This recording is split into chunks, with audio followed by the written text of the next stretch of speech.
Well, here we go. Let's get Steve Bruce's reaction to... well, in the grand scheme of things, you don't... There's Tom Huddleston bouncing a ball with a big smile on his face. There's a good feel-good feeling about the club. A really big result on Saturday. And I suggest, Steve, tonight, a big result tonight. A big result, because it's never easy when you play 2 games in 3 days. We've won them. And on some of our stuff in the first half, I thought we were excellent. We've got 2-0 up. We needed to get the third one. If it was that, then it becomes a comfortable even. They've produced their one bit of magic from a set piece, and all of a sudden, it's a cup tie again. But overall, Steve Harper hasn't had much to do, and we've got through, which is the vitally important thing when you're playing a cup tie. And you're right, we've got to keep the feel-good factor alive. You know, we're not exactly steeped in history and tradition about finals and semi-finals. Somebody's told me we had one, and that was in 1930, so there's not many people out there can remember that. So let's see what we can do. 10 days' time, we've got now 2 big games. How often do I say that this season? You know, Newcastle and Sunderland coming up, and a big 10 days. Theirs was a set-piece goal. Yours were 2 set-piece goals. 2 set pieces, and how vitally important they are. And there's an element of luck and a bit of a bounce of the ball, but if you're going to win a cup, then sometimes you need it. And you know, I've just seen the highlights of Sheffield Wednesday and Charlton and Sheffield Wednesday. How they've not equalised is ridiculous, but you need that little bit of luck. So let's hope it stays with us. Are we all right to start talking about winning the cup now, then, Steve? I don't know about winning the cup, but you know, we're in the last 8. We've got a quarter-final at home, so why not? You know, we've seen Swansea and Wigan do it. Why not? You know, that's what I've just said to them. Why can it not be us? We've got to believe that we've got a chance. We're in the last 8. We're a Premier League team.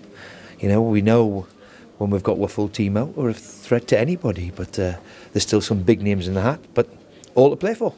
Wasn't quite your full team tonight, but they played well. Certainly first half. How pleasing was the performance? I was delighted first half. Always in the back of my mind was, I'm mindful of the fact that we played, you know, Jake and Tom both covered close to 13 miles on Saturday. To go and ask them to go and do it, Jake and David Myler, to go and ask them to do it again is a big call. So, you know, you could see them physically tire, and once you tire, then of course you lose that little bit of concentration, and the first thing that goes is the easy things that you see in the first half. But overall, again, they've seen it through, and I'm delighted. In fairness, the pair of them ran the game in the first half. They did, yeah. They were terrific, and as I said, in the second half, they tired slightly. But you know, a lot of people ask, well, footballers can play 2 games in 3 days. Of course they can. But you know, if you've run 13 miles in intensity on a Saturday, it's very difficult to replicate it on a Monday. So all credit to everybody concerned. We've rotated. We've changed 5 people in it. So that'll keep us a freshness for Saturday, and we'll go again. The more I see of Curtis Davis, I feel the more I think you stole him in the summer. You've nicked him. Well, I mean, you know, I nearly bought him as a kid when he was at Luton a long time ago, and I've always kept an eye on him, and he's one of them great ones where he's reliable. He's not a naturally gifted footballer, but he gives you everything he's got, and he, again, for me, was terrific again tonight. How good was it to get James Chester back playing a full 90 alongside? Well, that's good, and Shawnee again. You know, Chesy's had 2 big hamstring injuries, the first time he's ever had a hamstring, so he'll be delighted that he's got over that. And of course, he's got 90 minutes under his belt, which always psychologically for a footballer is a good thing. Any injuries out of tonight that would worry you ahead to the weekend? Not yet. We've got a few bumps and bruises. Matty Fry, it looks as if he's been, you know, through a... well, his legs are such a mess, it's incredible. He looks as if he's gone through a barbed wire fence, but we expect... No, it's just cuts and bruises and scrapes, and I thought he needs special praise tonight, because I've seen Matty Fry really for the first time in the last month, and performances like that can only do him the world of good. Any other injuries that would worry you? No, because you got sort of Huddleston and Racina and Alex all on the bench tonight. I'm just thinking Newcastle, really. Would they all be all right? Well, I expect them to be all right. I think they might have been all right if the game would be Tuesday or Wednesday, but you know, we've got a few knocks and bumps and bruises, but I expect everybody to be okay for Saturday. When's that visit of Brady to the specialist, just to clarify? He goes tomorrow. He goes tomorrow, and then we see another one on I think we see another one Friday. So it's a pretty serious situation, unfortunately. So we need some luck in that department as well. It doesn't look too good. All right, what's your gut feeling about it? Are we thinking another operation here, Steve? Well, I think it's a different injury from the original one. You know, the original one we thought was a straightforward hernia where every footballer seems to have it, and people are back in 2-3 weeks. We think it's a different injury, but obviously the specialists are looking at it.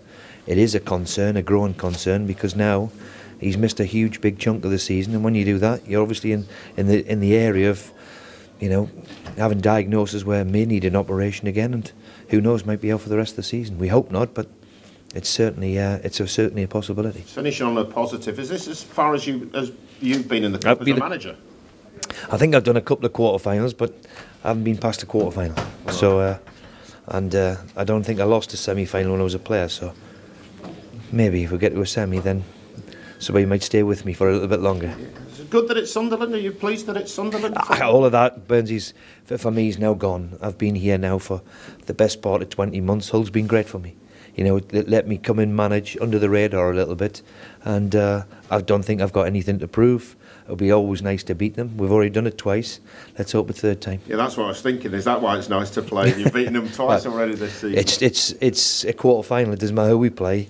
Always nice to win a quarter final. Believe me. How do we get more people in? There was only 10,000 here. It's difficult for fans, economic times and everything. Well, that's what you feel sorry. Yeah, that's why you feel drastically sorry for the people who just simply can't afford it. You know, everybody says the FA Cup, it's so much for local people to buy the Premier League season ticket, to find another, you know, 40, 50, 60 quid it is to bring your family. Sometimes some people just simply can't afford it, and that's always saddens me because, you know, as I've said repeatedly, in year after year after year, I hope that we'll come to a stage where we don't price the average man in the street out to come in to watch a game of football, because the people of Hull would have turned out in their thousands tonight, I'm sure, if they could have simply, one thing, afforded it. OK. I think they'll be here for the next game. I think they'll save up. There's a bit of history to be had, Steve. I think they'll save up and they'll do their best, and it would be great if we can have a full house, for sure.